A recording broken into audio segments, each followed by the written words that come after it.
Number 8।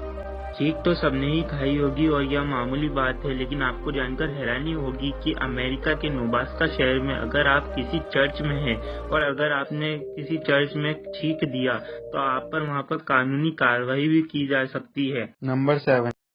यह सच में एक बहुत शॉकिंग फैक्ट है कि एक न्यू बॉर्न बेबी में बस 1 कप जितना ब्लड पाया जाता है और वहीं हेल्दी बॉडी या अडल्ट बॉडी में 4 से 5 लीटर तक का खून पाया जाता है।